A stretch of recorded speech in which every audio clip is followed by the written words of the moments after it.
They got this shit knocking low. They got this shit knocking low.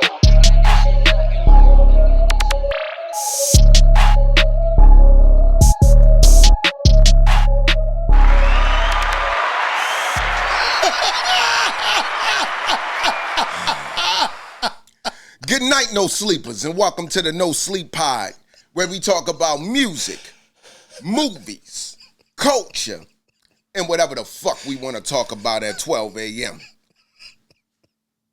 I'm your host with the most, L-Dos Shiki. and welcome to our podcast. Shiki, Yeah. you already know how we like to start this out. Tell me about your whip work of the week. My whip work of the week is Queen by Fat and Wigway. Song fire, visuals fire. She like the female Toby. Yeah, she flow crazy actually. That's his wife, Doubles, right? triple, yes. Yeah, you know, it's a family thing, bro. They all get money. The kids is in the videos. They both rapping. It's black artistic love, bro. Family movement. It's beautiful. The visuals crazy. I know we watched the video too. They always come with the crazy color palette and just drown everything in whatever that color is. Shit fire. Been a bump in the whip. It's ridiculously bump. Between that and another joint, I done had to upgrade my system and shit. Okay. All right. No, it's definitely a good song. My song of the week would be I-20 by Big Crit off of his new project. Crit back, cuz. Yeah. So, man, that's definitely a good project, man. It's feel good music. You know, the weather breaking here in Baltimore. Definitely, window down, sunroof open. You know, definitely make you want to go get an old school, put some subwoofers in that bitch. That's how that shit feels. Sit your sub out. Yeah, man. So definitely one of my favorites, and been getting a lot of bumps in the whip. So, but moving along here in the No Sleep Pod, let's jump into our music video spotlight. In the music video that I would like to spotlight is a song entitled "Out the Window" by Kehlani. Shiki, what was your thoughts on that music video? 90s, 2000s, R&B is back. All the way back. Like I said before, sonically, it's already there. With this music video, put you right back in them vibes. It give you Aaliyah vibes, Usher vibes, Missy Elliott vibes, Diddy, no Diddy vibes. All them 90s R&B moves is in this video. Dancing in the rain, going full Omarion with the hair whipping around. It's a situation.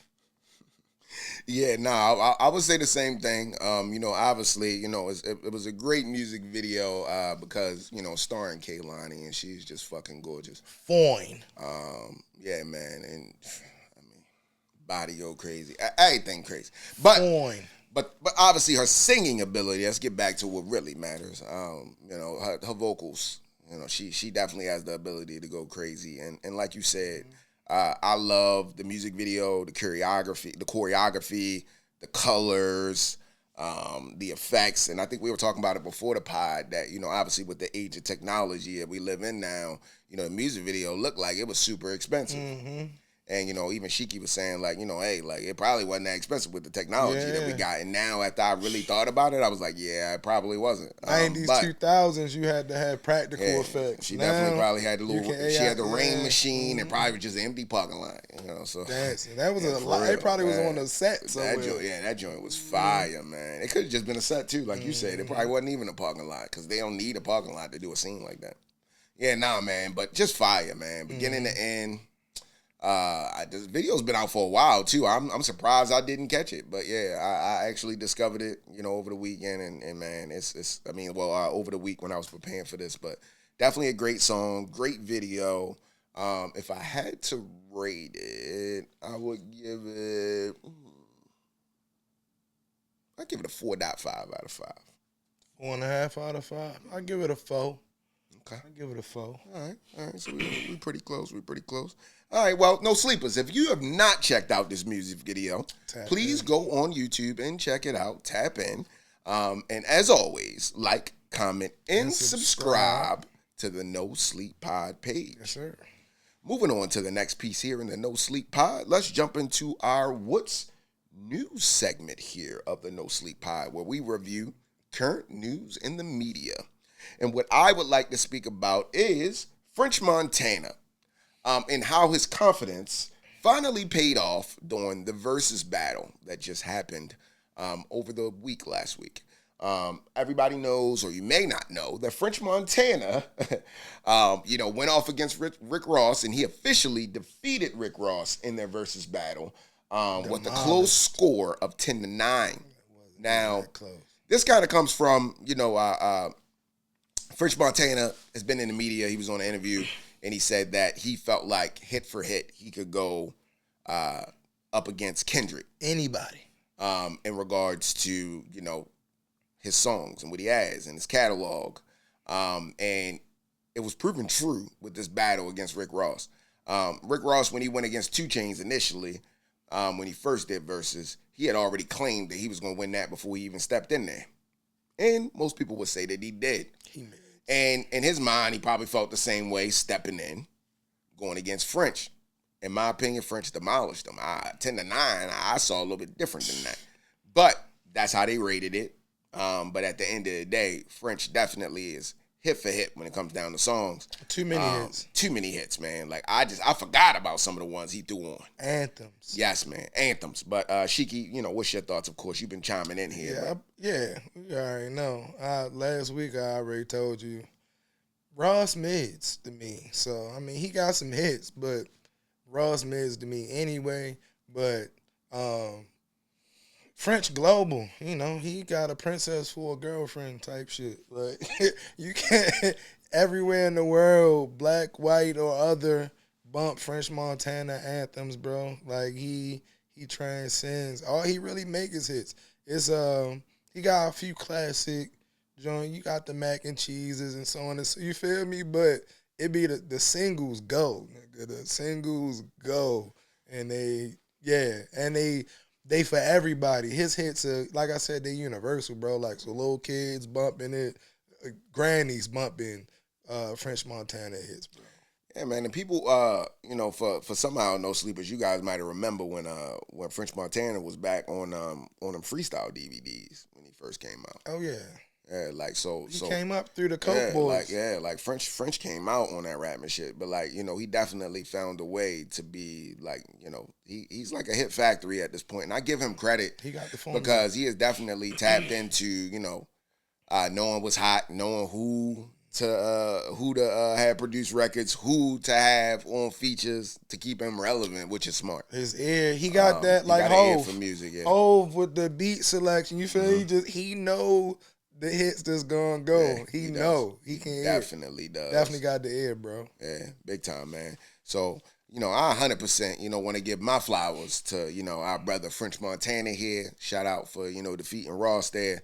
Hey, man, I definitely want to see some more music from French. The Max B joint that he put out was pretty decent. His projects, it's cool. His projects, I will say, are like, they are typically carried by whatever hits he has out at the time. But he does have some classic mixtapes, like you said, some classic mixtapes. And I feel like the whole mac and cheese line is goated. So yeah, and it wouldn't be a thing if I wouldn't take this time to definitely say rest in peace to Chinks as well. Oh, for sure. Definitely miss that nigga, man. He had some hits as well. I definitely I forgot what the name of the song was of him that I love. But what's your thoughts on Chinks? Yeah. Oh, were you a fan of Chinks? For sure. Look, man, spitters know. You feel me? That was Lupe Fiasco, man. You feel me? Back when, man, Chinks, that the whole wave, him, Max B, French Montana, that whole core right there has been hits making. Chinks was doing a lot of writing for people as well. I felt like he also was on that cusp on the bubble, right about to blow type situation. No Diddy, right before he got killed. So yeah, man. But nah, man, French Montana, bro, definitely did his thing. Rick Ross. I want to hear some music from Ross, though. I know you're not a fan of Ross. I'm good. But, I definitely would like to hear some music from Ross coming out. But moving on to the next piece here, within what's new here, Future is set to perform at the 2026 FIFA World Cup for the U.S. opening ceremony. Future is gearing up for big 2026 as the announcement of his 2026 FIFA World Cup performance joined recent new album teases. Future may be more of a college basketball fan to listeners thanks to March Madness, but he loves some soccer. According to The Athletic, FIFA announced him as one of the performers for the 2026 World Cup's opening ceremony in the United States. That's hard. This will reportedly be on June 12th when the U.S. men's national team will face Paraguay at the SoFi Stadium in Los Angeles. FIFA plans to hold opening ceremonies for each host country's first game, which also includes Canada, Mexico. In addition, they will also host special ceremonies for the United States' 250th birthday on July 4th at the game in Houston and Philadelphia. Future has been dealing with relationship drama as of late, but this will definitely help him create and take a break and start to grow his career. Yeah, I mean, Future always going through some. At the end of the day, man, I think this is a big opportunity for Future. We had a conversation before about Future. What you think he play? What's the track list for FIFA? What's the Future FIFA? Are we getting Dirty Sprite? Are we getting I Will Wait For You? I don't know. What we get? What you think he pulling? I want to know how long your set is. I want to know what Future pulling out for FIFA. I don't know. That's a good question. How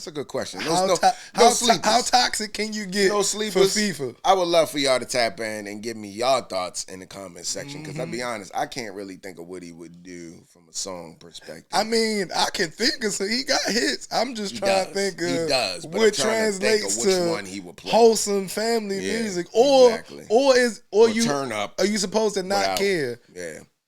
Granted, What a Time to Be Alive is a whole album full of bangers that would go for FIFA, but them niggas don't fuck with each other no more. Yeah?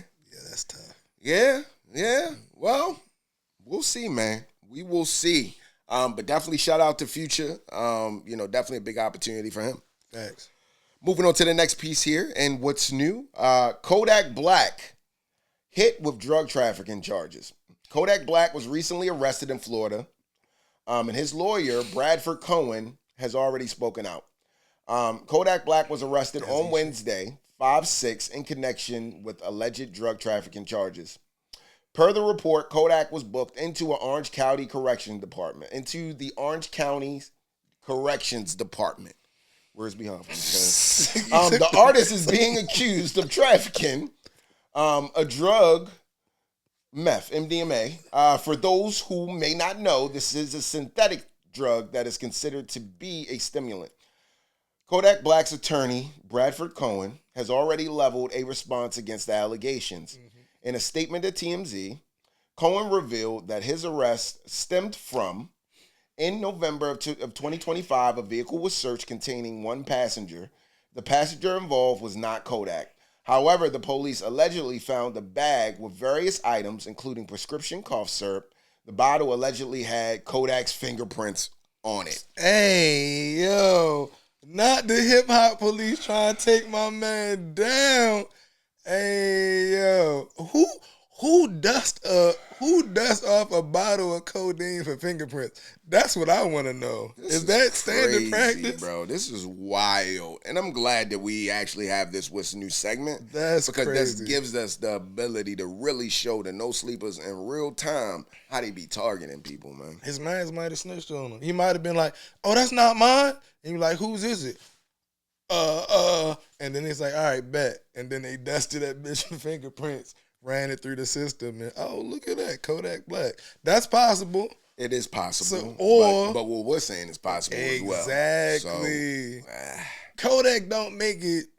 he don't make it hard for him though. That's I was going to ask you what your thoughts have been on don't Kodak make and it kind of hard. how he's been recently. He don't make it hard, bro. Like, the man clearly has a problem for a while. Yes. We've seen so many different Kodak Blacks, bro. So it's like, it's tough, bro, because he makes it easy for himself to end up in these type of situations just off of how he carry himself, always high, so on and so forth. It's like, yeah, we could definitely pin shit on, bro. And it's believable, even when he don't do shit. Yeah, real shit, bro. Like, and he be online just wilding the fuck out, bro. So, oh, man. Yeah, man. Well, hey, I would say, definitely I'm praying for the brother.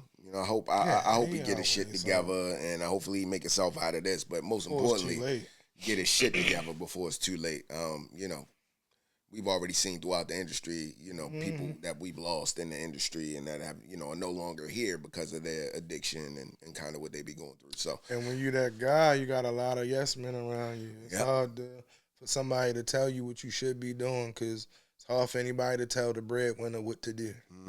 Especially when you're the one that's feeding them, right? And part of them might actually be the enablers there, because they're part of it too. They in that part taking with you. Just want to still be kept around. Exactly. But definitely well wishes to Kodak. Hopefully makes his way out of this situation and gets better mentally and physically. Lord, you're getting paid. Moving on to the next piece here, and what's new? Offset and Quavo make the Migos reunion officially on Instagram. Finally, Offset and Quavo. I was about to say Migos. Offset and Quavo have been teasing some new music, and now it seems like the Migo reunion is officially in full swing. In 2022, Takeoff, of course, we all know, was tragically killed. R.I.P. Tate. At the time, Offset and Quavo were in the midst of a feud stemming from some unfortunate personal matters. Following Takeoff's passing, a partial Migos reunion was impossible to fathom. However, in 2023, Offset and Quavo put aside their differences to honor Takeoff with a performance at the BET Awards. It was a truly special moment, and one that the fans would not soon forget. That said, the two decided to go their separate ways and continue their solo careers. Recently, the idea of a Migos reunion has become an actual possibility. We say this because Offset and Quavo were spotted in the studio over the weekend. The two did not shy away from taking photos of this monumentous occasion. As you can imagine, the studio session led to lots of speculation about what might be on the horizon. For instance, some suggested that Offset and Quavo could be preparing for a verse on Drake's upcoming album, Iceman. Today, the Migos Instagram account returned following a 2-year hiatus with a photo of Quavo and Offset in the studio. The account captioned the post with some construction emojis. I'm excited. Super excited to see them get back together. About damn time, like Shiki just said. When I look at this type of situation, man, Take is up there smiling, man. I know for a fact it's what he wanted. Bro. Yeah, man. I know it's for a fact what he would have wanted, what he wanted, Sure. Like even before he passed out, he was still rocking with both of them, kind of in the middle with the situation. That's something that's, been said within media, man. They family. Nobody love to see the family feud, man. Nobody wins when the family feuds. Thanks. So looking forward to seeing them brothers run it up and get that bag together. So what's your thoughts, Shiki? It's about time. I ain't gonna hold you. It's been for me, sonically, it's been a better time for Offset, right? Way better for Offset. But them together, you already know, bro. Cause even Offset solo shit been cool. It was cool, but it ain't Migos. You think it was better than Migos? It's a certain bag that Offset can only play in alone. Migos is Migos. No. Listen, Migos is Migos. That sound is classic.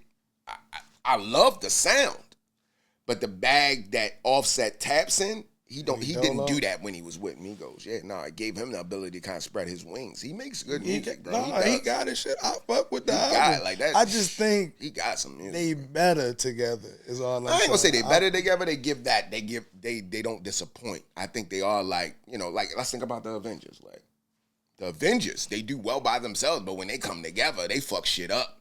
Yeah. That's kind of how I think about Offset. More than Quavo. And I was waiting for you to kind of get into that. I'm definitely set over Quavo on the solo music. I'm not a big fan of Quavo's single. Solo. It was alright. I give Offsets like a 3.5 and I give more than 3.5. 3.75. I give him like a 4. I give him a solid 4. But so and I give Quavo like 3.2. Yeah, like a 3. You feel me? So 3. I think he wins for sure. Yeah, I mean, because I would say recently I heard a new song called Mutt, which is Quavo and my nigga Nav. I fuck with Nav. I know you don't. I don't know if you fuck. Do you fuck with Navaraj? I'm about to say I don't say I fuck with him. It just he one of them I gotta be in a mode because all his shit kind of sound the same to me. It do, and he don't be talking about the old. Look, put it like this: he's a vibe. So for anybody, any no sleepers that's watching this, don't come for me saying that I think he lyrical and fuck no. I just enjoy the vibe. Most time he don't be talking about shit. He monotone as hell and he corny, but vibe music. It's entertaining to me. I ain't gonna lie. Like I be liking to hear his shit. It'd be cool because he be talking his shit sometimes, and I fuck with it. So, but the song was decent. But Quavo always gonna be the hook man, and his verse was don't know about. Well, I ain't gonna hold you. I still feel like he wasn't the biggest star out the 3, but he was the best rapper. Was Takeoff. Takeoff is 100% the best rapper. I think he was the best rapper out the 3, and I think he had the best ad libs. Yes, he had. You feel me? So it's like I really think. I think it was just more low key. I think he wanted to be behind the scenes. That's what it seemed like to me. I think Takeoff was just cool with being up there with his brothers and rapping and just being in the back. He was cool with it. Some niggas was cool playing their part, and he was cool playing his part. And that was it. Because even when he came out, he gave us that one solo album, which was decent. It was good. Cool. I honestly feel like it could have been better because lyrically, the nigga tough. So I feel like he could have had better beats, better features. It was a 3. Yeah, they did. I ain't gonna say they. I don't know what the process was, but it could have been better. But yeah, nah, man, 100%. I would say me and you aligned there. Takeoff's the best side of Migos, and no sleepers. Feel free to tap in. Let us know your thoughts if you agree with us or you disagree. But nah, man, I'm a fan. If I had to pick, my second favorite out of Migos, this is Offset, bro. Like, Takeoff was my favorite, and then Offset. But Offset, man, I just think honestly he is the most versatile Migos member, in my opinion. I give you that. Yeah, definitely the most versatile. We talk about bars, lyrics. That's Tate, right? We talk about the hook man, the hype guy. That's Quavo. The vibes. The nigga that's he gonna spit and he gonna be hype and he gonna do hooks and he gonna move over here. He gonna do that. Face. That's Offset, nigga. Like I'm just being real, yo. Like Offset, I fuck with Offset heavy, bro. Yeah, but I'm excited to see them get back together, man, and definitely looking forward to some new music. Moving on to the next piece here in the What's New segment, T.I. announces the King Succession Tour with King in Domani. It's a proud father moment, man.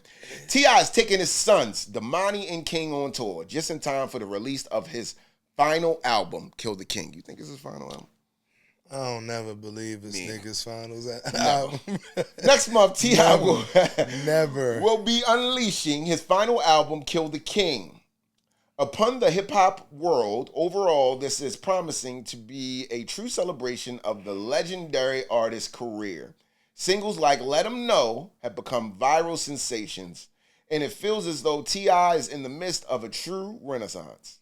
He wants to leave the game on a high note, and you can't help but to appreciate that. On Tuesday, T.I. announced that he will be following up his album with the King Succession Tour. This will consist of a limited run of dates beginning in July and ending in August. The tour will take the artist. all throughout the United States, and there are 10 dates in total. What is truly special about this tour is that he will be taking his sons, King and Domani, with him. Hence the name, the King Succession Tour. Shiki, what's your thoughts? You already know how I feel. We feel the same way about this one. No matter how you feel about King as a rapper, it's like no matter how you feel about Bronny as a hooper, you feel me, that to be in the league, to be a top 75 player, GOAT level rapper of all time, and to be able to have both your children in the league with you, doing numbers, relevant, going viral, and really be able to impact their future with your already acquired success. That's the whole point of being father. I hope I got some shit that my kids want to fuck with by the time they grown, and that they want to also do or be a part of, and I can pass some of these businesses down. And you feel me? Like, you hope they bring up the mantle of some shit that you built, and can carry that on to the next level. So I love everything about it. I can't wait to see it. We might have to make a date or two of that. I got to see what that look like live. But, proud dad moment. I know all my no-sleep dads feel the same. 100%, man. I would agree. Definitely, that's a moment, man, to be able to go on tour with your kids. Yeah, that's huge, bro. That's fire. They definitely going to be featured on the album. I know for a fact you're putting those boys on the album if you're going on a tour with them. So that's going to be crazy to be able to do songs with your dad. That's going to be fire. And I have to be honest, man, with the consistent singles that T.I. been putting out, which one of them we'll be talking about, we've already talked about on New Music Monday. I know the song's going to be fire because T.I. ain't been missing with the songs he been putting out. I ain't going to lie to you, man. He has not been missing. Felt like OG Tip, bro. Yeah, man. Yeah, that was sheesh. Pause. OG Tip. I'm balling. What? But yeah, either way, shit. Hey yo. But yeah, either way, that's crazy. But I was gonna ask you this question because I was listening to the single. But I'm gonna ask you a question kind of unrelated to the single. Okay. Do you feel like T.I. is the king of the South? What's your thoughts on that? I mean, yeah, because ain't nobody disputed. He's the undisputed king. Like, when he claimed king, it was a lot. It was a lot of hot, you feel me, rappers that with the clout and the catalog and the bread and everybody was like, "You got it, cuz." Nobody never before the morning. What you gonna say about it? Like, if nobody said nothing, all the people that you would respect, and if they had something to say about it, said nothing, and not just not said anything, was cool with it. Like, yeah, cool, yeah, we with that, we rocking with that. Like, if all of them is cool with it, like, who am I to say anything else? I would agree. I mean, if we just talk about like how long he's been, relevancy, longevity, as well as just he's transcended. Just like we don't give him as many flowers as we should, for real. But hit movies, you feel me? Carrying franchises, small roles that you just didn't see him. When you seen him in American Gangster, bro, you was like, T.I., and it's not bad. Like, it's actually pretty fucking good, bro. So so when you see him do that, rap, like you said, being able to, even up to now, being able to bring his sons along, the reality run where he went full Heathcliff Huxtable. Like, he showed a positive black family on TV, him fathering his children, a strong black father in the life of his kids on national television. You feel me? Who's done more for hip-hop in general, in some cases, but definitely in the South, than T.I.? Like, come on now. Yeah, nah, man. You ain't lying about that. I was thinking about that earlier. I was like, bro, he is definitely probably more than like, he's the king of the South. I would give it to him. Man. I'm super, super happy. I'm ecstatic. I can't wait It's gonna be lit, and I definitely want to see it live. So, man, hey, Shiki, our list filling the fuck up, bro. We gotta, yeah. It's a lot of shit, yeah, bro. man. Definitely looking forward to it. But wrapping up our What's New segment and moving on to our next piece here, let's jump into our Sleep or Gnaw segment. First, Sleep or Gnaw. Jordan shoes are better looking than Kobe shoes. I mean, are you sleep or no? Nah, that's right on. That's on the money. Okay, that's on the money. I can't. Kobe some ugly looking fucking shoes, and you be weighing them bitches. Now you're wilding. Kobe's had 2 questionable shoes with Adidas. There's not one Kobe Nike that's not hard. You got Kobe Nikes that you don't Nike Kobe's that you seen like ew. The only Kobe's I've seen people say something about the look is Adidas, and not the Kobe 1, not the Crazy 8. It's the 2 and the 3, the one that looked like a futuristic car, which I actually also like. But again, that could be that could be my fandom. If they had slippers with fucking a black mamba on the front of it with a top, you probably wear them bitches and walk around with them motherfuckers just because it's Kobe. You would wear them. I'm not gonna deny. You don't give a fuck. I'm not gonna deny my fandom. So, like I said, I personally don't feel that way about the Adidas Kobe's the way other people feel, as well as less people feel that way of late, because now it's a hype beast thing. So it's more people on Kobe shit that was on Kobe shit than when he was alive. But that's another topic. Yeah, definitely a true thing. Driven the price of everything up through the roof astronomically, and I hate this resale culture. But me too. But yeah, I mean, MJ the Blueprint. I was giving you shit about the ugly ass shoes. The ones that I've seen you wear, the newer ones, they cool. They just not my shoe, but I get it. Ain't no bad Nike Kobe's. I never said look, but I'm giving you shit. MJ the Blueprint, bro. Just not my shoe. MJ the Blueprint, bro. And there's nobody in the history of shoe. It's even kind of hard to make an original shoe in 2026. So I feel like Ja has been successful at it recently. Ja Morant, AE, Anthony Edwards, and Harden. All 3 of them got that. It's a very unique look to their shoes. You haven't seen them before. Mm-hmm. But outside of him, maybe like Jason Tatum, maybe his. But outside of those like 4 or 5 people, everybody else's shoes is a mixture of a Kobe or a Jordan. Like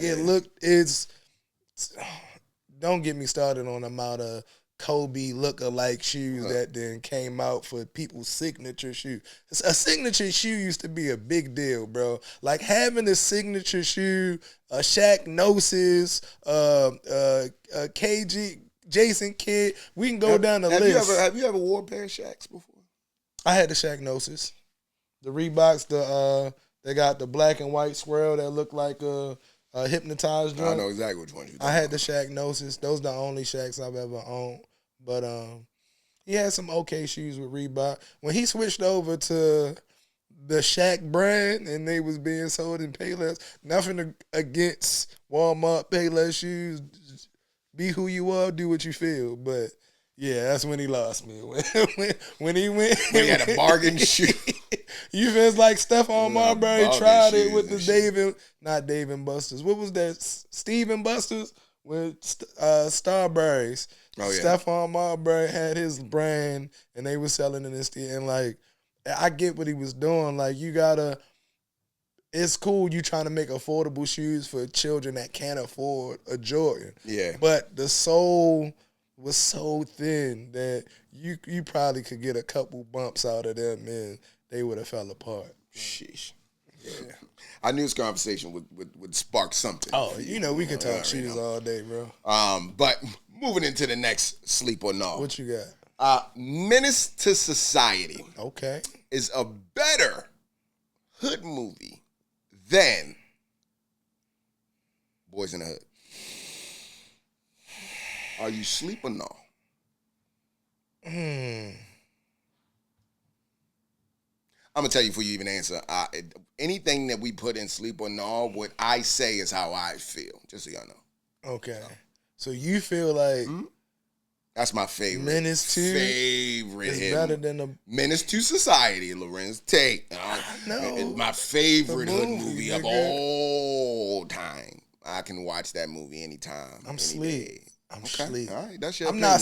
I'm not super sleep. I love Boys in the Hood though. Don't get me wrong. I love the movie. I'm not, but I enjoy Menace to Society more. Super sleep. I can see how. You want to know what ruined Boys in the Hood for me? And we probably gonna be spending some time on this, but this is a real thing. Cuba Gooding, still he did decent at. All right, it just wasn't believable. What, when he came in the house? No, and period. started swinging Just period. around? Just period. What about Cuba? What you mean? Yeah. I feel like that's exactly how. We know Cuba, and we know who he is, Right. and we know he ain't nigga. It just didn't fit. But he wasn't. He didn't. That was the point. He wasn't supposed to fit. He was the kid in the hood with a father, a strong black father that kept him from doing hood shit. He was raised outside of it with his mother and moved back in with his father. So he was supposed to be a little awkward, You were right. a little less hood. I let you have that, but to be all right, put it like this: it's obvious that you could tell that. So he ended up moving with his father permanently, but he was still seeing his father. So he was still back and forth to the hood, right? But he wasn't so he was there. of the hood. Yes, though. but he was, niggas that's touched the hood, but wasn't of the hood. Matter of fact, nigga, come on now. I'm not even in the hood, but in comparison to just my own personal neighborhood, my son, in comparison to other kids that's really outside. Like my kids be outside, but he not outside. You feel me? So it's like if I just drop Joe off in the middle. They don't grow up like how we were. You like, feel me? We were street rats. It's early in the morning, go out and don't be back till the sun comes. That's what I'm saying. So that's Cuba in that joint. So it's like he don't fit. Like he know these people, but he ain't really been outside doing crime shit like that. All the shit that got them all caught up in the situations where they got beef and your best friend end up getting killed off some dumb that type shit. Like you not into it with niggas. You not shooting the side of banging. Facts. You feel me? I'll let you have it, but I mean, I'll be real. Like you just like Kane. I mean, that nigga. That nigga was. I get you. I just. That's why I fucked how with he it. went out, bro. Like I just and you knew it. Like you knew it was about to. Yeah. I knew he wasn't gonna make it out. I just knew it, bro. I knew it. Whenever it's about to go good for whoever the main character is in one of them movies, it's over, cause when it's like something super good about to happen, he about to die. Like, we moving away. And let's talk about how Jada Pinkett took advantage of yo. Yeah, she did. Can we talk about that? Very much. Can we talk about that though? Yeah. She really was. I mean, the niggas that killed them was the bad guys in the movie, but she really also was the bad guy in this movie. Like, I don't think that we don't be caring enough when it's women doing it to men. Right? But if those roles were reversed, man, it would be so much bad shit to say about a nigga that did the shit she did and just had him take over the family and move this young nigga out the hood. You feel me? As well as slid on your people's baby mother. You feel all that? Like, come on, bro. Like if the roles was reversed, it wouldn't have flew. Like you would feel way different. Yep. But because it was a woman doing it to a man, it was cool. So, yeah, I think it just, I don't know. I felt like it was more depth to Boys in the Hood. It was more it gave you, you saw more of the hood. This was more of kind of just what he saw, and like, you know, just the process of his life. I felt like Boys in the Hood gave you a bit, you could see A full scope. I get it. Me? A It's full scope of the but hood. I don't know, man. For me, that movie just Both good movies though. That's what I'm saying. I'm not super sleep, but I would go Boys in the Hood over. okay, well, that's what this is for. Your opinion. I just want to see what yours is. All right. Moving on to the next one here. Eddie Murphy is funnier than. It's only one nigga, so go ahead. Dave Chappelle.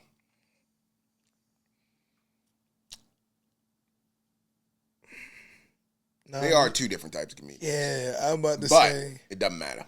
What's your opinion? You sleeping on? Nah, I got the only person I got over Eddie is Richard Pryor. So yeah, so I'm with you. And I love me some Dave Chappelle, so I don't want nobody to think that either, by the way. Dave Chappelle is more of an introspective Yes, comedian. very much so. Especially now. Sometimes I just like to way more- listen to him talk more than just laugh at him. Ways, It's not always now funny. he's way more introspective than if you go back to what's my favorite Chappelle one? But he got like the blue short sleeve on. God damn, that's crazy. The amount of times I've seen these two stand up. Excuse me. But yeah, he's slowly transitioned from a little bit more wacky, just the funny. Even back then they were introspective, but it was less serious. He got his comedy is way more serious. Yeah, and then another thing about Dave Chappelle, like, he just says things that happen to be funny, but a lot of the shit, like you said, be introspective, and then it's just like, where is Be Hud? fuck you, bro. And you know, he'll be trying to connect the message. You just be talking about something and it'll have you dying laughing. He's very good at that. So, but nah, man, Eddie Murphy, you know, in my book. As well as you never seen a bigger stardom than Eddie Murphy outside of Michael Jackson. Yeah, nah, he had his come up with That Eddie Murphy run is the craziest comedic run of all time. I would agree. All right, moving on to the next piece here. Douce is a better cognac than Hennessy. You sleeping off? So Douce is better than regular Hennessy. So nah, I'm not sleep on that. But you know, I'm a Henny pure white, and I'm gonna take pure white Henny over Douce every day. So I will 100% agree with you on that. So we talking about just Hennessy, like regular Hennessy. We going for Reggie for Reggie. Now, Reggie for Reggie. Douce is now better. we want to be real though. If we talk about taste, I will be real. I prefer the taste of Hennessy over Douce. I don't like how Douce tastes, but I prefer Douce because of how it makes me feel during and after. Douce is smoother than Hennessy. I never said that Douce wasn't smooth. That's the taste. That's what you prefer. Yeah, I like Hennessy doesn't taste bad to me personally. It don't. That's just because you've been Probably drank a lot of Hennessy. Your taste buds were formed. Probably burnt off all my buds Hennessy. Like you're from sure. East. You're from the North. Yeah. You feel me? Like I like how Hennessy tastes. Come on, bro. Douce is too like, much in it. I'll be honest. Douce be hard sometimes to drink. Pause. And then like the Hennessy, it's like I can go either straight. Yeah, but nah, man. I would definitely prefer Douce over Hennessy if I was going out. Pure white though. Yeah, I love Pure White. I love Pure White. One of my favorites. Sound like we gotta go to Ireland somewhere. We can get some. I mean, or just make Pure a White. phone call. There's a couple spots now though you can grab. Even Lock Raven and Taylor be having it. It'd be overpriced. They're gonna hit you for like 90, 100 for a bottle. Nope. But come on, bro. We got enough Trinities floating around with bottles of Pure White that you could just make a phone call. Okay. Yeah, well. Can you make a phone call? Because I want some Pure White. For sure. All right, cool. Moving on to the next piece here. The Wayans Brothers show. All right. I already know what you about to say. Is funnier than the Jamie Foxx show. You sleeping off? Ooh. I gotta agree with you. Nah, it's better. Wow, you surprised me. Okay. Yeah, because you know how much I know you're a love the Jamie fan. I was about to say. But it's too much funny. Yeah. Because Jamie really is the anchor of the funny 100%. on the Jamie Foxx show, Yeah. which is exceptionally funny, right? But it's not. The co-stars are nowhere near. First off, you got Marlon and Sean, dynamic duo of funny. You feel me? Both physical comedians, as well as they got the setup as well. Yeah. Then you got Pops. Pops is arguably the funniest person on the entire show, and he's not the main character. Yeah.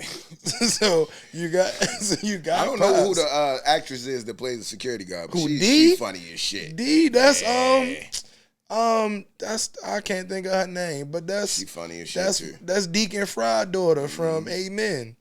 Yep. Exactly. Yep. But she's hilarious. That's what I'm saying. So you got all of them. And they homeboy, the one that used to come over with the, you know who I'm talking, had the jacket on and shit, kind of looked like a low budget pimp and shit.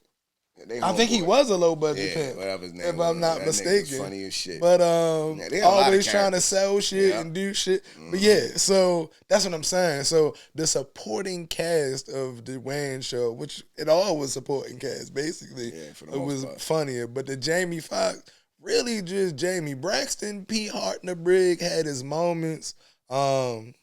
Fancy not funny. He didn't really get funny co-stars until he started working at Jingles 2000. Yeah. And even like Mouse and them, you don't get enough of them every episode. But the Wayans, bro, every episode you're gonna see all four of those people.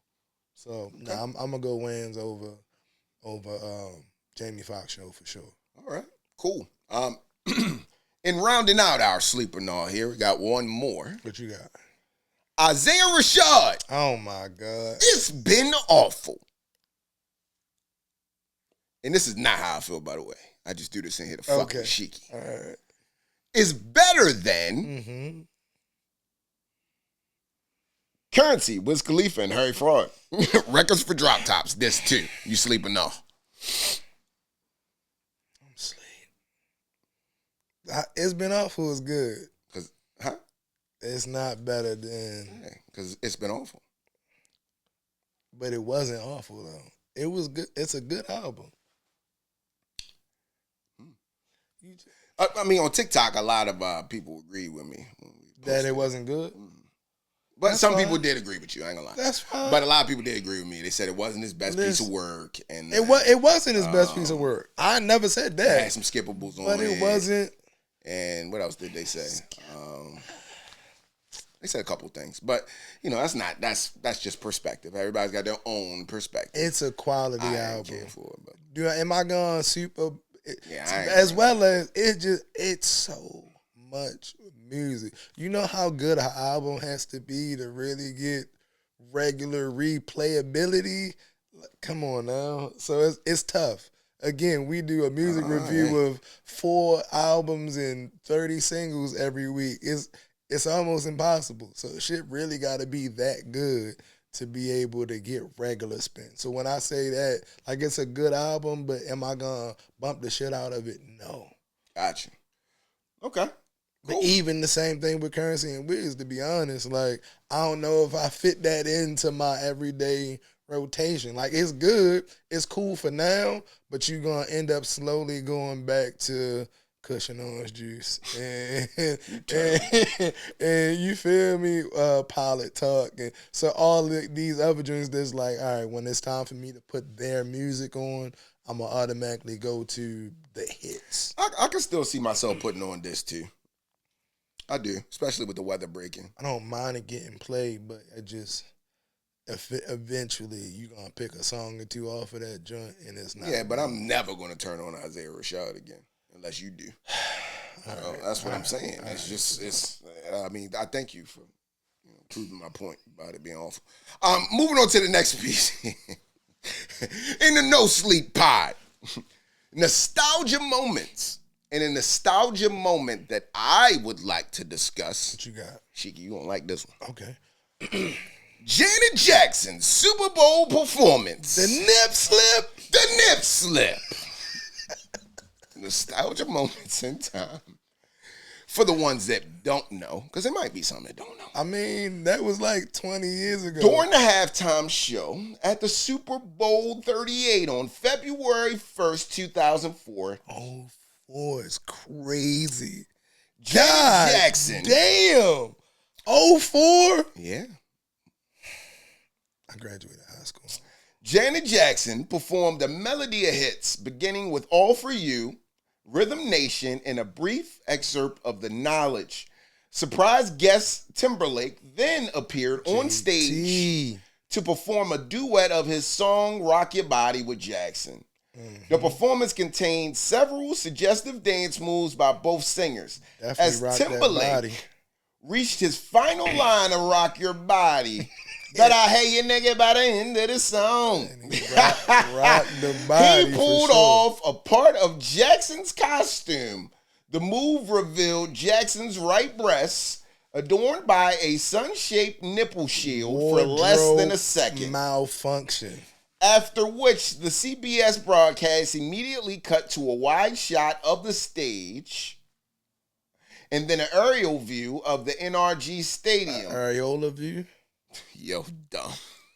Niggas ran that shit back. With this, there was some outcomes that you guys may not be aware of. The FCC fined CBS for indecency violation, which settled for $550,000. I was light for what they made, probably. Several of Jackson's singles and music videos were blacklisted worldwide. Really? I didn't know that.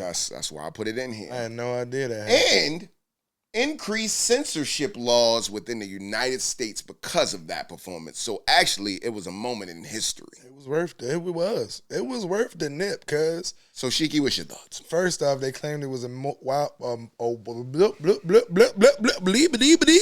words be hard, cuz. First off, they claimed it was a wardrobe malfunction. If it was actually a wardrobe malfunction, you mean to tell me she just randomly got silver pasties on her titty? Yeah. It wasn't even a pasty. It was like a metal joint around the nipple was still out, cuz. So you mean like that's how she rock nips? Like her regular everyday nip is just covered in a metal sun dressing? No. Yeah, I mean, it's not. Look, it was more or less like do it now and ask for forgiveness later. That's pretty much what it was. It was lit. It was a moment, right? I was 18-year-old horny nigga, as Dose would say and shit. I mean, that nip. I think I had it on a t-shirt. I had that on a t-shirt, and I had the Serena Williams and the Black Puma cat suit, the short set. When she went up for the serve, when she used to be Serena Williams. Yeah, I had both of them joints on t-shirts. It's a great time. Yeah. It's a beautiful time in history. The reason why I actually picked this moment in time is, just from the piece of, some of the outcome that happened that people probably weren't aware of. I had no idea that any of that happened. And if we just talk about marketing and, strategy and things that people do in the media to drive up their numbers, I ain't gonna say this is when it started because it's been going on forever. But Jackson's been going viral. It's an opportunity and things that happen in front of our face that people just don't really look too much into it, right? They just see it on TV and they like, oh, grand, this happened, and they move on and they don't really think about like, how did this happen? Why did it happen? And how did it impact her? And I didn't even dig into the positive pieces. About the sale, she might have got blackballed. She was like the top. I did read this in the article. The sales were did read it in the article. She was the top searched artist at the time online. After that, it was worth it. Everybody was looking for it. It was worth it because think about it. You got an opportunity to be in front of the world, right? That nip was in front of the world. And listen, and worldwide, everybody knows her brother. We already know that, right? Well, you knew her too. No, listen, but listen to what I'm saying, bro. Michael Jackson, worldwide, across the world. I'm talking about every country. I'm not saying might not know who. I'll put it like this. Everybody didn't know his whole family worldwide. Janet Jackson, come, peace out. All right, now you about all right, so, all right. No, I'm not going to piss you off because I'm going to ask you a real question. All right, so why did it benefit her then if everybody already knew who she was? Tell me how. It's the What's same. your thoughts behind it? I think it's because it's publicity. It's not like niggas didn't know who she was, but it forces you to refresh. The same way Michael Jackson's catalog has went through the roof because he's trending again because he has a movie out. The same way every time anybody does Verzuz, that catalog is going to skyrocket and go through the roof because you're currently relevant. It made her the most currently relevant at that moment. So then everybody that may not had listened to a Janet album in a minute now is looking for Janet. Yeah, regular everyday Janet consumer wasn't looking for Janet at the moment. It put her on the biggest stage for the biggest people with the biggest publicity. How can I go viral in 04 before social media is really a thing? This is how you do it. I got to put myself on the paper. Niggas see me in the paper, they're going to search for me, album sales, everything I've ever done, catalog go through the roof. But everybody knew who Janet was. I can't say everybody, bro. I just don't. It's Janet. I get it. Jackson, I understand. bro. And she is. Biggest. Look. Janet. She not bigger than her brother. She not bigger than her brother. Nobody's big. Okay. Pause. Nobody's bigger than Michael Pause. Jackson. That's He's my point. That's the all I'm largest. saying. That's all I'm saying. But there's there are lesser stars. You feel me? Like yeah, it can be lesser stars. That didn't put her bigger than Mike. But to say everybody knows that, I don't think she gained new fans from that. I personally believe Janet there's some Jackson. people in other countries, some goddamn way, that know who Michael Jackson is and don't know the whole family. I know it is. You might not know Tito. I give you that. You might not know Janet, bro. Like it's that. If you in another country, Penny from Good Times. okay, yeah. Nigga, there's people in plenty of country ain't never watched the Good Times. Control. Janet Jackson. Come on, bro. Bro, I think you're not thinking what I'm saying. I know Janet is huge. I know Janet she's Jackson huge. was. I know she's huge. We talking about worldwide though. In some countries that I feel like they don't know who the fuck she is. Yeah, during that time, I'm not even talking about now. During that time. In 04? Yeah, I do. Personally, yes, I about do. Janet Jackson. Yeah, bro, I do. I do think it helped put her in front of more people naturally. Yeah. Either way, we all know it was. We don't gotta agree. Either way, we all know it was a marketing strategy. That's all it was. And I really wanted to talk about it. Also, with me being a young, horny young man, that was a great time to be alive. Graduating high school and Janet on stage popping titty out. Woo. Powerful titty. Great titty. But yeah, man, definitely a good time to be alive. Moving on to the next piece here in the No Sleep Pod, we are going to jump into our movie spotlight. And the movie that I would like to spotlight is Focker-In-Law. It's going to be good. The official trailer. This November, comedy icon and Emmy winner Ben Stiller and two-time Oscar-winning Robert De Niro reunite, joined by Grammy winner and Oscar nominee Ariana Grande. In Focker-In-Law, a new chapter in the blockbuster Meets the Parents franchise.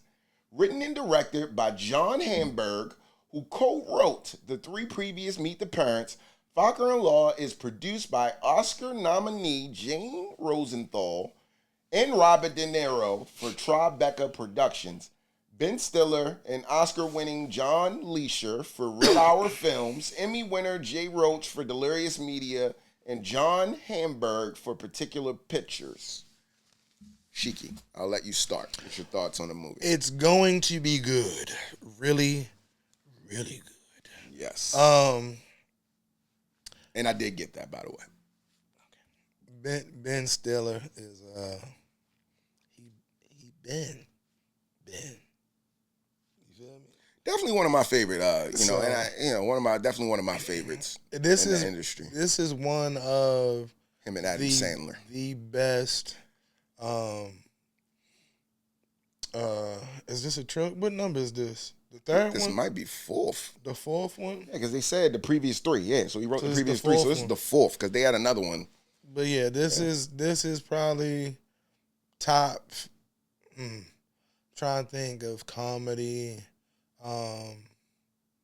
movie series like National Lampoon's Christmas Vacation. You feel me? It's up there with those. It's in the greats of the comedy series of movies where they're growing with the family. Mm-hmm. And I think this just from what I've seen, just how how hard it was for him to get into the circle of trust, and it looked like she just slid in that joint mad easy. So you can't tell really if she's about to be the good guy or the bad guy. Yep. If he overreacting or he on point with it. So I'm interested in seeing how that unfolds.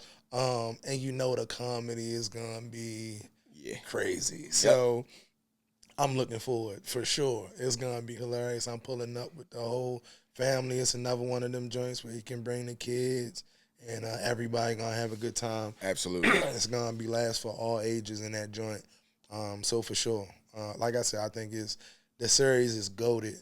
And they haven't made one bad movie yet, so I don't think this one is gonna be bad either. I would agree, man. For me, I would say it's the Ariana Grande of it all. She is big amongst, like you said, you can bring kids, stuff like that. Like my daughter loves Ariana Grande. I think there's a lot of, younger, kids out here, black and white, that like Ariana Grande. She's a star. She's definitely a star. And, based off what I've seen from the trailer, she blends in perfectly. So she looks funny. She looks funny. She funny. look like she about to be funny, bro. So I'm excited to see that. And I'm excited to see the film, man. Anytime Ben Stiller is on film, it's hilarious to me. Robert De Niro. I mean, it's gonna be hilarious, man. Like I genuinely can't wait.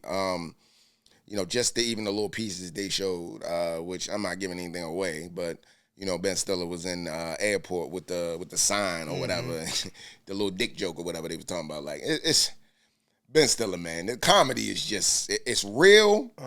But funny, and it's then with De Niro, I think he's the funniest, serious nigga in all of acting. Absolutely. So I always look forward, bro.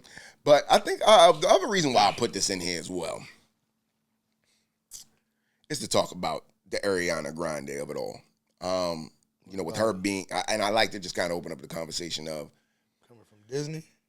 Not even just from Disney, like how she's able to dance in both bags, with her being more of like a fair-skinned Latina. Oh, how she white passing. Yes. What about it? It's just a thing. About being white passing? They'd be able to be white passing in movies. She's a full-fledged Latina, like full-fledged. But she's able to pass for white in the movie. Similar to... Is she, though? Is she passing for white? Or are they not talking about her background? Yeah. I mean, but... She don't speak Spanish all day. Well, granted, I don't know Ariana Grande, but I've never seen her speaking Spanish. So it's not like she cut the Spanish off to go play English-speaking white woman. You feel me? Well, I mean, I guess when I talk about like just her as an artist, if we look at Ariana Grande as an artist, yeah, she makes pop music, but she also does dance in a lane of R&B, and she's had some edgier songs that kind of gives you the impression that, she has been a part of like black culture per se, and then everybody's been a part of black culture. Of course, we are the culture. A part of her life, and then we are the culture. She can also though. jump into she's accepted, exactly. because she's white passing. But we know that. But what I'm saying is, for her, I don't feel as though as much as her downplaying her being Latina. You feel me? Like in some cases. Okay. You feel me? They tone it down and try to cut it off and so on and so forth. She's never like spoke with an accent. She's also proudly been a Latina. I've seen her doing promo runs and things of that nature and being introduced as Latina as well. So it's like she doesn't shy away from it, but she just is naturally white passing. So it makes her less threatening as a colored person. Yeah. Or a person of color, or however you want to say that. Yeah. But you feel me? So she's just naturally less offensive to the whites. But I don't think she goes out of her way to be more white or less Latino. Yeah, I would give her that. I never once sensed that from her. That she was but giving that type of she's impression, definitely white passing. Yeah, for sure. It's definitely all the things that go into Hollywood. So she's safe. You gotta be safe in order for shit to work out. Some of them situations. And hey, if you can without compromising your, I be about to, as long as you don't gotta compromise your values, and I mean that's And not your your morals fault. and things Yeah, like that. that's not your fault. They fuck with you because you like, all right, cool. I'll take the money. Pretty much. Like, Yeah. But hey, no sleepers. If you guys have not checked out the trailer for this movie, I would definitely say check it out. This is gonna be a great movie. It is. Definitely looking forward to taking the kids to go see this movie, or wait till it come on streaming. I don't know if I'm seeing it in movies, but either way, check it out. And as always, like, comment, and subscribe to the No Sleep Pod page. Moving on to the next piece here in the No Sleep Pod. We are talking about a new segment here entitled A Dose of Dating.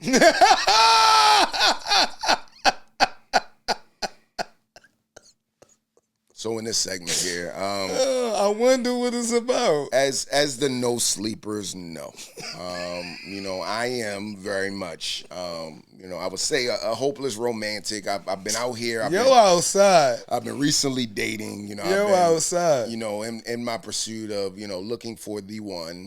Things of that nature. If that's what you want to call it. I was having a conversation with Shiki the other day about an experience I had, and he felt like this would be something that I should discuss. But oh, you talking about that one? Yeah. Oh, so yeah. They gotta hear about it. Recently, I met with a young lady. Had been on a date with her before a couple of times. Where you meet the chick? Tell them where you met her. On a dating site. I ain't shit, man. Look. We doing no sleep pods. I work 9 to 5. I'm a full-time I just dad. wanted you to say that because I don't think people meet people in real life no more. I think that's just the normal. I don't think so either. Because I'll be honest. The last time I tried to talk to somebody out in public, they was looking at me like I had broke the biggest barrier in the world. So it's like damn near like people like that. Yeah. So it's definitely weird now with that situation. But either way, I met with this young lady, went on a date, went out, things of that nature. On our second date, she came by the crib or whatever. We hanging out, things of that nature. Things get, a little heated, stuff like that. Things happen. Escalated. Escalated. And in the midst of the situation, randomly. What situation were you in the midst of? Y'all was fucking? Yeah. Oh, in the midst of fucking, what happened? The beginning of the new movie we was talking about, Focker. We was Focker. So we was fucking. We was fucking. And when that was happening, kissing on the neck and all that type of stuff. I don't believe in all that with somebody I don't really know. So that didn't happen. But in the moment, somebody you don't really know. Yeah, protected. But either way, like I said, so dick in. Oh, I'm sorry. Go ahead. Continue. Hey, yo. Either way, in the situation, randomly. And I thought maybe it might have happened by mistake. Like she was trying to kiss me on the mouth, but then it landed like near my nose. Like she kind of licked my nose, kind of like how a dog licks your face. Lick your nose, the top of your nose, like right here, kind of like a little bit in my nose, in your nose. Yeah, it was a little weird. Tongue in nose. That's new. Yes, and then in the situation, that's some 2026. After that, it kind of was weird, but I just blew it. I didn't want to ruin the moment. Whatever. And, in it, she was like, I need you to tell me the truth. And I'm like, what's up? Wow, this inserted. is Inserted. Wow, it's happening. Wow, inserted. Yes. Okay. She, and I'll give a little bit more of it. She was riding, whatever. Okay. Right? And in the situation, she was like, hey, I need you to tell me the truth. And I'm like, what? She was like, do you do coke? And I said, I literally stopped her. I said, excuse me? I said, huh? What are you talking about? She said, I know you do coke.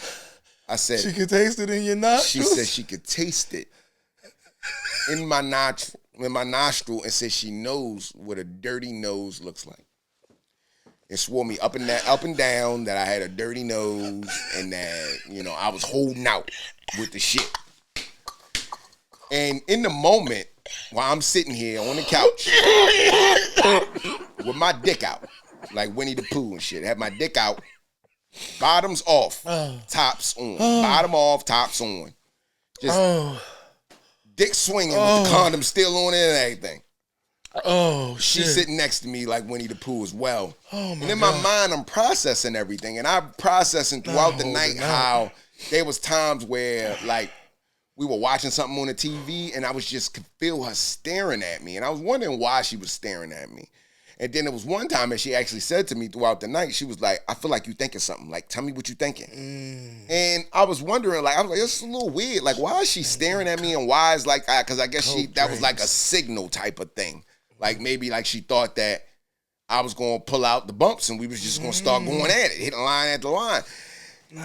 And just so you know, no sleepers, I do not partake in any type of cocaine at all. So like, it just blew me. And even in the situation, and then every time I told her that I didn't do it, she would tell me I'm lying or like try to say, "I know you do." You got a dirty nose, right? Because I have a dirty nose, and she licked it, so she knew that I should have been doing coke. So in the situation, I told her that I'm offended and I feel uncomfortable. And I asked her to leave. Before she left, she said, "Did I want to talk?" I said no. That's the last time that I talked or saw that young lady. Part of the reason why I wanted to discuss it on here is just like, man, I'll be honest, this modern dating shit is crazy. It's really crazy. For that to be something that I'm dealing with at the age of 40 is outrageous. Along with other stories and things that I've dealt with that Shiki is aware of that I won't talk about today on the No Sleep Pod. Maybe I'll save it for another dose of dating. Yeah, man. Look, brothers, be careful out here. Boys in the building. It's coke sniffing, nostril licking bitches walking around the street. And if you don't want your nose defiled by a young lady's tongue. Don't have a dirty nose, cuz. And hilarious. The dirty nose thing, I look, be honest, I don't know what a dirty nose look like because I don't partake in that. And I will tell you, I got terrible sinuses, so I don't know. Look, man, who knows? I don't know what the fuck she was thinking. But at the end of the day, I'm sure she's embarrassed, but accused of coke mid-sexual interaction. Wow. Is insanity. Yeah. But I'm going to be real with you, though. This isn't my first time dealing with a young lady that has partaked in coke, right? And there was one young lady that this was years ago. Like, this was young dose. That, like, in the middle of sex, like, she had this little thing on her keychain. She took it off and put it on my dick and started sniffing lines off my dick. Dick lines. Dick lines. Yep. So it's a thing, like doing sex that people like to do coke. So mid-sex coke is a thing, is what you trying to tell me. Yeah. Basically, what the word is that it's mid-sex coke. Mid-sex coke is a regular thing. Yeah, apparently. Apparently. She even tried to offer me some. Not the one that sniffed it off my dick tried to offer me some. I said, "No, I'm good. I don't do those type of things." I don't know if I want to get back out here, cuz I've been single for a long time. It's pretty crazy. I might just stay that way. I don't know if I'm prepared for mid-coital coke and shit. I don't know. Yeah, that's wild. Real wild. I'm not built for it, cuz. But that's the story, guys. If you guys have dealt with some stuff like this, definitely share your experiences in the comment section. And as always, like, comment, and subscribe to the No Sleep Pod.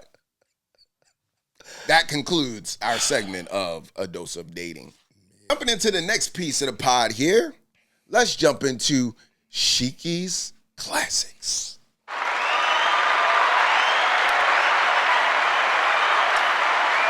All right. Gotta follow up Cocaine Coitus. But Shiki's Classic of the week this week is none other than Tupac Amaru Shakur, Me Against the World, released in 1995. My absolute favorite Tupac album. I got a lot of them, but this is number one. It's probably top 5 favorite albums of all time. They're normally in a rotation. Shit come in and come out depending on how I'm feeling. No Diddy. But hey, this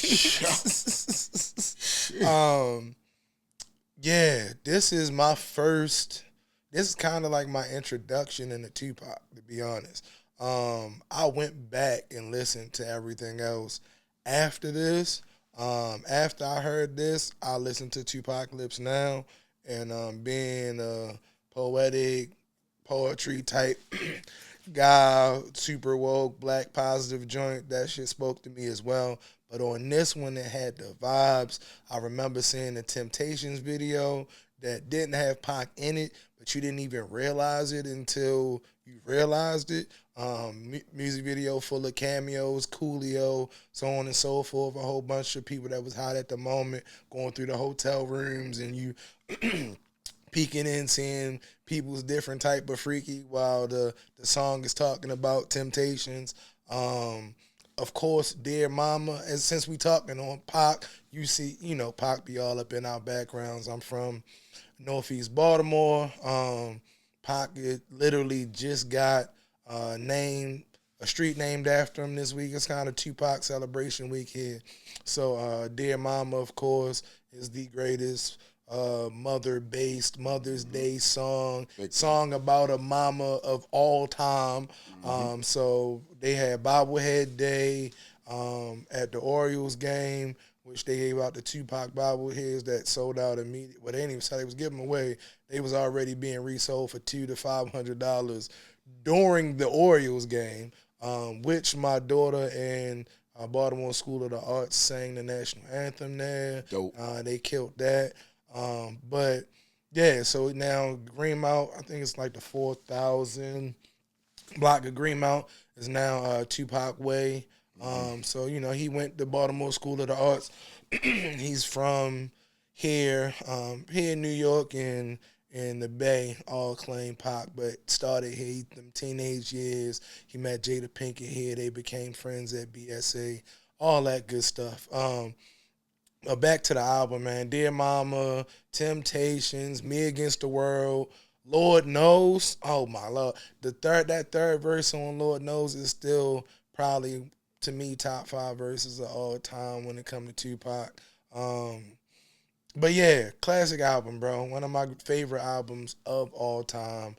Tupac, one of my favorite artists of all time. And it's only fitting that in this week of Tupac appreciation, that's our classic tonight.